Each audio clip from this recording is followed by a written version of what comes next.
Uh, I think the root causes of anti-Russian sentiments goes back to maybe 17th centuries, okay? Because Russia is a huge country pressing over the North Sea, the Baltic, over the United Kingdom. So in order to understand the British animosity or hostility against Russia, you have to understand geopolitics. If you are a very small island, like a point, but if you are controlling the 23 million square kilometers worldwide empire, so you have to guard your against a rising empire like Russian Romanov Tsars. Okay, so therefore it's quite normal for geopolitics equation.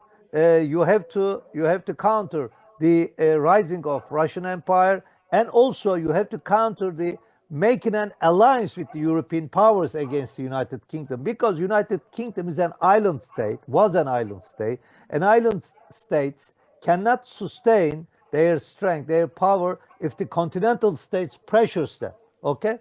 And therefore, for the Englands, always the Russia should be the number one enemy, like France.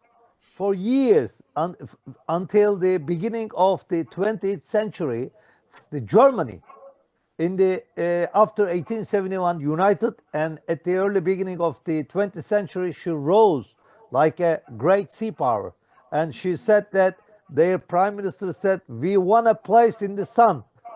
We want a place in the sun. So which means that we want to be colonialist, we want to be imperialist, and we are strong. King of England met with the Tsar of Russia in 1909, and they made a situation evaluation, and the English king proposed to Russia that they come with us, and we already talked with the French, and we signed the Entente Cordiale on 1905, which means that French and English made a deal in order to contain the Germany, rising Germany. France from the west, Russia from the east. So we have to sandwich Germany, and we have to destabilize, or we have to annihilate its industry, its navy, its army, so he cannot or she cannot pose a threat to England.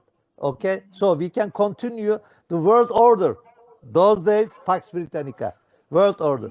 So that was the beginning of everything. Today, even today, is a function of this, let's say, situation. And therefore, Ukraine was a chip, was a proxy for neocons and Anglo-Saxons, which want that Russia should be fragmented, Russia should be, let's say, weakened, in order not to pose a threat to Europe or threat to United States. That's so simple. Russia cannot be a threat to the United States because Russia's economy is only 2.5% of the world GNP. But they prefer, in order to keep the European population alert, with an enemy, because Europe didn't have an enemy after the Cold War ended. So they needed very fastly an enemy. They created an enemy after the 11th September, terrorism. Terrorism cannot be an enemy. Terrorism is a means. It's not the enemy. And therefore, they found the Zelensky. Zelensky is not a statement. He doesn't know the history. He doesn't know the geopolitics. He doesn't know anything about the military operations. But with his order, over 1 million people die.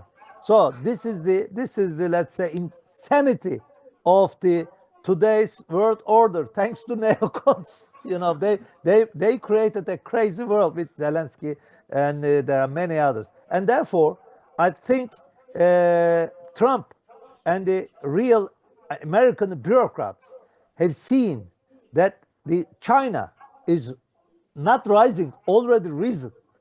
China is the top power. The very foundation of the American power is the naval power. And right now, this naval power is gone. Don't count on 11 aircraft carriers. It's nothing. And most recent, an aircraft carrier collided with a freighter in a merchant ship in the Suez. It's amazing, It's very rare to see. China's naval shipbuilding capacity is more than 230 times more than US capacity. Okay, put aside. And he also said they built a ship in 1 year, same ship we built in 7 years. So this is a huge anomaly. So under these circumstances, what I see that the number one priority for United States incoming or current governments to break the friendship between Russia and China right now. Like Brzezinski once said that, you know, in order to contain China, US needs Russia, but same Brzezinski promoted the enlargement of the NATO. His mind is mixed up, okay? And therefore, I think in the near run, this Ukraine war is going to be over. Exactly, the King of England made this situation evaluation in 1909 in Reval for sandwiching of Germany. He needed France. He needed Russia, his arch enemies. Right now, in order to contain China, US bureaucracy needs Russia. That's so simple. That's so simple. But for me, this is transitionary. This is not permanent because United States is an island state. Island states cannot live with a rising Eurasia. And therefore, in order to make China and Russia enemy, and in order to make China and Russia later on both fragmented, this is their final objective, because this is geopolitics. World is covered with the waters, okay? 3/4 of the world is covered with waters. So they think that they control the waters. That's so simple.